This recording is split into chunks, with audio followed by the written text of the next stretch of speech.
வணக்கம். நேற்றுக்கு சோசியல் மீடியாவில் ஒரு காணொளி ஒன்று பார்த்தேன்.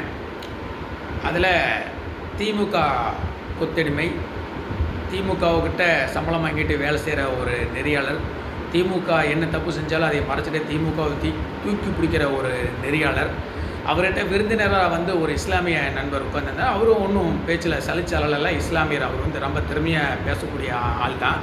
அவர் அந்த நெறியாளர்கிட்ட ஒரு வாதம் வச்சார். 10 ரூபா பாலாஜி தெரியுமா அப்படிங்கிட்டு அந்த நெறியாளர் திம்மராக பதில் சொன்னால், அப்படிலாம் இங்கே யாருமே தமிழ்நாட்டில் இல்லையே அப்படின்னு பதில் சொன்னேன். ஒரு கோட்டருக்கு 10 ரூபா அதிகமாக வச்சு விற்கிறாங்களே, தமிழ்நாட்டில் அப்படி ஒரு புகாரே இல்லை, அப்படி எதுவுமே நடக்கலையே அப்படிங்கிற மாதிரி அந்த நெறியாளர் சொன்னார். ஆனால் அந்த விருந்தினராக வந்த இஸ்லாமியர் திறமையான பேச்செல்லாம் தான் நல்லா பேசக்கூடியவர் தான். ஆனால் ஏன் அங்கே தயங்கினார், இல்லை அந்த டாபிக் அவங்க என்ன டாபிக் கேட்குறாங்க ஒரு ப்ரிப்பேர் பண்ணால் பண்ணிட்டாரா அப்படின்னு தெரியல. கொஞ்சம் பேசுகிற கொஞ்சம் தயங்கினார். கடைசியில் அந்த நெறியாளரே ஒத்துக்கிட்டான். ஆமாம், பாட்டிலுக்கு 10 ரூபா எச்சா விற்கிறாங்க, 200 ரூபா கொடுத்து கோட்டரை வாங்கி குடிக்கிறோம், 10 ரூபா எச்சா கொடுத்தா என்ன தப்பாக போகுது அப்படிங்கிற மாதிரி அந்த நெறியாளரே சொன்னதை நம்ம பார்த்தோம்.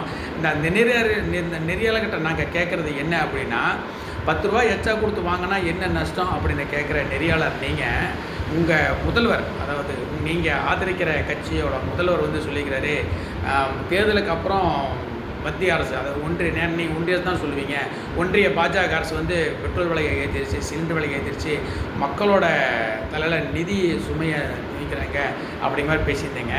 இல்லை, நாங்கள் கேட்குறோம், திமுக ஆட்சிக்கு வரும்போது வீட்டு வரி என்னவாக இருந்தது, சொத்து வரி என்னவாக இருந்தது, தண்ணி வரி என்னவாக இருந்தது, மின்சார கட்டணம் என்னவாக இருந்தது, பால் விலை என்னவாக இருந்தது. ஆனால் இன்றைக்கி அதையெல்லாம் உயர்த்திருக்கு. அதை பற்றி பேசுகிறதுக்கு விவாதம் பண்ணுறதுக்கு எந்த ஊடகமும் தயாராக இல்லை. ஏன்னா மேக்சிமம் அதிகபட்சம் திமுகவுக்கு கூலி வழங்கிட்டு வேலை செய்கிற நெறியாளர்கள் தான் அதிகமாக இருக்கிறாங்க.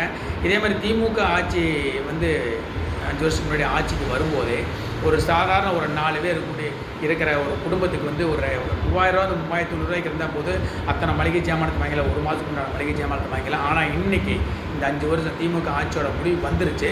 இந்த ஆட்சியோட முடிவில் இன்றைக்கி 4 பேர் இருக்கிற ஒரு குடும்பத்துக்கு ஒரு மாதத்துக்கான மளிகை ஜாமானம் வாங்கினா கொஞ்சம் ஒரு 6,000 7,000 வரைக்கும் வருது.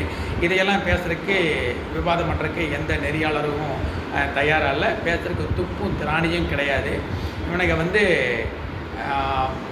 கேஸ் விலை ஏறிச்சு, பெட்ரோல் விலை ஏறிச்சுன்னு ரொம்ப கவலைப்பட்டு பேசியிருக்காங்க. நான் கேட்குறேன், கோட்டருக்கு 10 ரூபா எச்சா கொடுத்து வாங்கி குடித்தா என்ன தப்பு அப்படின்னு கேட்குறேன் நீ. நாங்கள் 4,000 5,000, அதாவது 2,000 வாங்கிட்டு இருந்த ஜாமானத்தை நீங்கள் 4,000 5,000 கொடுத்து வாங்கிட்டு இருக்கிறோம்.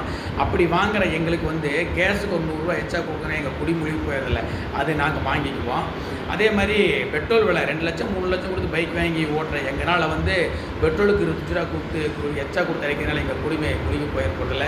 நீங்கள் சுமத்தின வரி சுமையை விட மத்திய அரசு பெட்ரோல் விலையும் டீசல் விலை ஏற்றிக்கிறது ரொம்ப அதிகமாக உள்ள ஒன்றும் கிடையாது இருக்குது. அதனால் எங்களால் இந்த இந்த விலை ஏற்றதுனால எங்கள் குடிக்கு போயிடுறதில்லை. முதல்ல நீங்கள் ஆதரிக்கிற முதல்வர்கிட்ட, நீங்கள் அடிமையாக இருக்கிற முதல்வர்கிட்ட, நீங்கள் மாதம் மாதம் சம்பளம் வாங்குகிற முதல்வர்கிட்ட உங்கள் கோரிக்கையை வையுங்க. நீங்கள் இத்தனை வருஷமாக ஏற்றின பால் விலையை குறைக்க சொல்லுங்கள். அத்தியாவசிய பொருள், குழந்தைகள் முதல் கொண்டு குடிக்கிற குழந்தைகளுக்கு வாங்கி கொடுக்குற பொருள் பால் விலையை குறைக்க சொல்லுங்கள். வீட்டு வரியை குறைக்க சொல்லுங்கள். ஏற்றின மின்சார கட்டணத்தை குறைக்க சொல்லுங்கள். தொழில் வரியை குறைக்க சொல்லுங்கள்.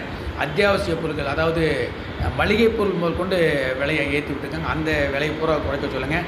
அதுக்கப்புறம் நீங்கள் செய்ய வேண்டிய விலையில் வச்சுட்டு நீங்கள் குறைக்க வேண்டியதெல்லாம் செஞ்சு முடிச்சுட்டு அதுக்கப்புறம் மத்திய அரசு சொல்லுவீங்க, நாங்கள் மக்கள் சிரமமாக இருக்குதுன்னு மக்களுக்கு சுமையை கொடுக்குறா மட்டும் நாங்கள் ஏற்றின வரியை பூரா குறைச்சிட்டோம், அதனால் நீங்களும் பெட்ரோல் விலையை குறைங்க, சிலிண்டர் விலையை குறைங்க அப்படிங்கிற கோரிக்கையை நீங்கள் வையுங்க.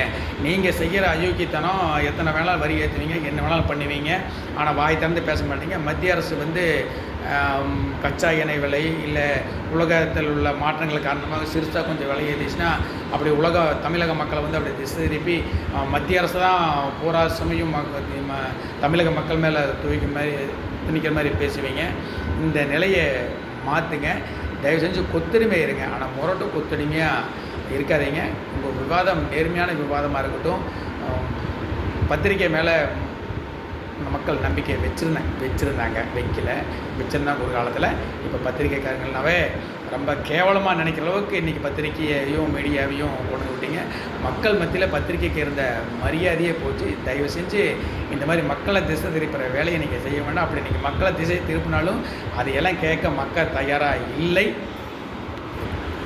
பாட்டிலுக்கு 10 ரூபா அதிகமாக எங்கே வாங்குறாங்க அப்படின்னு கேட்டேன். நீங்கள் ஒரு மாதம் 1 மாதத்துக்கு முன்னாடி ஒரு சமூக வலைத்தில் ஒரு மீடியா ரொம்பவே வைரல் ஆச்சு.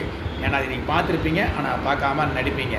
ஒரு மதுப்பிரியர் ஒரு கடையில் போய் அந்த சேல்ஸ்மேன்கிட்ட பயங்கரமாக வாக்குவாதம் பண்ணுறாரு. அந்த சேல்ஸ்மேன் சொல்கிறாரு, 10 ரூபா நீ எச்சா கொடுத்தா தான் நான் கொடுப்பேன், இல்லைனா கொடுக்க மாட்டேன் அப்படிங்கிறாரு. இவர் வந்து வீடியோ எடுத்துருக்கிறாரு. அந்த மதுப்பிரியர் வந்து வீடியோ எடுத்துருக்கிறாரு. அதுக்கு வந்து அந்த சேல்ஸ்மேன் என்ன சொன்னால் தெரியுமா, நீ வீடியோ எடு, ஃபேஸ்புக்கில் விடு, ட்விட்டரில் விடு, வாட்ஸ்அப், நீ எதில் வேணாலும் படிக்க, எனக்கு பஜமே கிடையாது.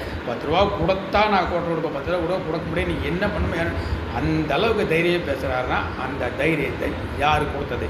அதுக்கு முடிஞ்சதுக்கு 10 ரூபா பாலாஜி அப்படி ஒரு பாலாஜி இல்லைன்னு சொல்கிறீங்களே, இந்த சேல்ஸ்மேனுக்கு அப்படி பேசக்கூடிய தைரியத்தை யார் கொடுத்தது அப்படிங்கிறது வந்து அந்த நெறியாளர் விளக்கணும். வணக்கம், ஜெயஹிந்த்.